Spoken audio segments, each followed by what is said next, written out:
মাটির ঘরে মাটির চুলায় রান্না করতে পারলে বেশ ভালো হতো, কিন্তু সব জায়গায় এখন প্রযুক্তির ছোঁয়া, যার জন্য মাটির ঘরে বসে গ্যাসের চুলায় রান্না করা হচ্ছে। পিচ্চিদেরকে নিয়ে ছোটখাটো একটা পার্টি হয়ে গেল, তার সাথে আমার টিবল চেপে অনেকগুলো থালাবাটি পরিষ্কার করতে হলো। কেমন সময় কাটলো ওদের সাথে সেটাই আজকের ভিডিওতে আমি শেয়ার করব। ইতিমধ্যে আপনারা সবাই জানেন আমি আমার গ্রামের বাড়িতে থাকা শুরু করেছি, যার জন্য করে আমাকে এখানেই থাকতে হচ্ছে, এবং এখানে থাকার মেন কারণটা হলো আমার ভাস্তি ভাতি যারা এখানে আছে, যার জন্য ওদের সাথে আমার টাইম কাটাতে খুব ভালো লাগছে। ইচ্ছে আছে বাকি জীবনটা এদের সাথে কাটিয়ে দিব। ইতিমধ্যেই তানু ঝাল নাড়তে নাড়তে ওর চোখে হাত দিছে, ঝাল লাগছে, এখন প্যাঁ করে কান্নাকাটি করছে। ওকে একবার থামাও। এদিকে তিশা আমার মোবাইল নিয়ে গেম খেলা শুরু করেছে, ওকে একবার থামাও। এদিকে আমার ভাস্তা এসে কোনো আবদার করছে, তাকে থামাও। এই করতে করতেই না সারাটা দিন রাত পারি হয়ে যাচ্ছে। আজকে আমরা মাটির ঘরে রান্না করব নুডলস। কয়েকদিন ধরে বাচ্চাদেরকে কথা দিয়েছিলাম যে নুডলস রান্না করব, দেন আমার শোরুম থেকে আসতে আসতে লেট হয়ে যায়, ওরা ঘুমিয়ে পড়ে দুই একজন, যার জন্য করে একসাথে খাবো বলে ওয়েট করা। আজকে ব্যাটে বলে মিলে গেল টাইম, ভাবলাম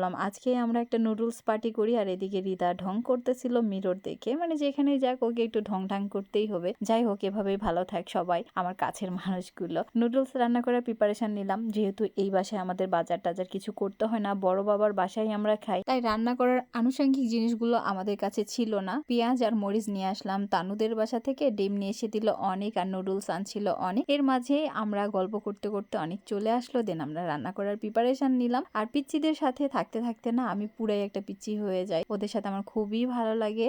আর ওরাও আমাকে অনেক পছন্দ করে। যতক্ষণ আমি শোরুম থেকে আসি না ততক্ষণ সবাই বলে আমার ফুপি কই, আমার ফুপি কখন আসবে, বারবার করে তার মায়েরা আমাকে ফোন দেয়, আমার ভাল লাগে। এবং মাঝে মাঝে আমার ভাবি খেপে যেয়ে বলে সব বাচ্চা সেতুক লিখে দিব। তো যাই হোক, আমার খুবই ভাল লাগবে সবাইকে যদি আমাকে দিয়ে দেওয়া হয়। এদিকে তানুকে একটু বকছিলাম ঝাল পেঁয়াজ নাড়ছে, তাই খুব কান্নাকাটি করে রিতা ফুপির কাছ থেকে একটু আদর নিচ্ছিল। আমি একটা মাগি নুডলস এর প্যাকেট রাখছিলাম, সেটা জানি ইঁদুরে না কিসে জানি নিয়ে গেছে, খুঁজে পাচ্ছি না। যেহেতু মাটির বাড়িতে থাকি আর আমাদের বাসাটা একটু বাগানের ধারে, অনেক বড় বড় গাছের ইঁদুরগুলো আমাদের তালাই দিয়ে চলে আসে এবং সেগুলো অনেক খাবার টাবার নিয়ে চলে যায়, কাপড় চোপড় কেটে দেয়। গ্রামে থাকার কিন্তু একটা মজা আছে, এই বিষয়গুলোকে আমি খুবই এনজয় করি। এর মাঝে ইচ্ছে করলো বড় বাবাকে এক কাপ চা দিই। বড় বাবা তো বাসায় সবসময় খেতেও চায় না। খুবই সৌভাগ্য আমার যে বড় বাবা আমার হাতে চা খেতে চাইছে। আমি খুবই এক্সাইটেড ছিলাম, কারণ একটু যদি চা খারাপ হয় তাহলে জীবনে কোনো দিন আর খাবে না। সে অনেক ডিসেন্ট একটা পার্সন। তারপরে বড় বাবার জন্য চা করছিলাম, বড় বাবা খুশি হয়েছে। বা কি হয়েছে জানেন, আমার ভাস্তা মারুপ এসে বলতেছে দাদা চলে যাবে। ওটা ছিল আমার বাবা, আমি মনে করছি আমার বড় বাবা চলে যাবে, তাই নুডলস এর আগে বড় বাবাকে চা দিয়ে দিছি। পরে নুডলস দিছি, বলছে এটা কি ধরনের আপ্যায়ন হলো, তোমরা আগে চা দিলে আর পরে নুডলস। এই বিষয়টা নিয়ে অনেক হাসাহাসি হলো। আসলে এটা মিসম্যাচ হয়ে গিয়েছিল, আমার বাবা বাসায় চলে যাবে, বাচ্চা এসে ওইটা আমাকে বলছিল। এর মাঝে পিচ্চিরা সবসময় গেম টেম খেলতেই আছে, আর আমরা আবার একটা নুডলস করছিলাম ডিম দিয়ে। বাসার সবাই ডিম দেওয়া নুডলস খেতে পছন্দ করে না, কিন্তু পিচ্চিরা আবার ডিম দিয়ে খাবে, যার জন্য ওদের জন্য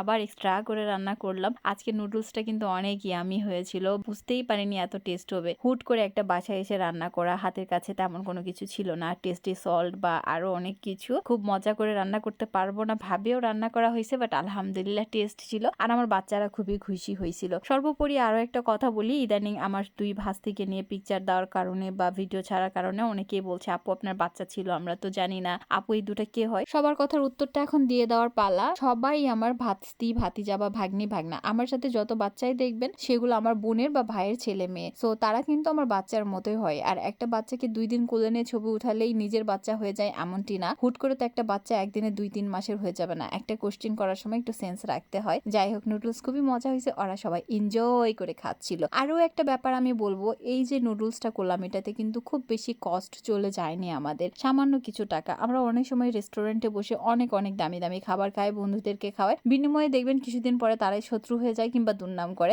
বাট এই মাসুম বাচ্চাদেরকে খাওয়ানোর মধ্যে যে মজাটা আছে সেটা আসলে বলে বোঝানো যাবে না। তাই আমি বলবো যে যেখানে যেভাবে সুযোগ পাবেন বাচ্চাদেরকে খাওয়াবেন। তবে আরো একটা কথা না বললেই না, আমার সৌভাগ্য কপাল যে আমার পাশে থাকা মানুষগুলো সবাই অনেক ভালো। আমার শত্রু বলে কোনো শব্দ নেই। আমার বন্ধু বান্ধব বান্ধবীরা একটু আমাকে অন্যরকমই ভালোবাসে, এবং আমার আত্মীয় স্বজন সবাই আমাকে অনেক ভালোবাসে, তাই আমাকে এত সাবধানতা মেনটেন করতে হয় না। আমি নির্দ্বিধায় যে কোনো সময় যে কারোর সাথে মিশে যেতে পারি, কারণ সবাই আমার বিশ্বাসে মর্যাদা। তাই আশা করি যে সবারই এই ধরনের সম্পর্ক মেনটেন করা দরকার। আজকের ভিডিও এত পর্যন্ত, আল্লাহ হাফেজ।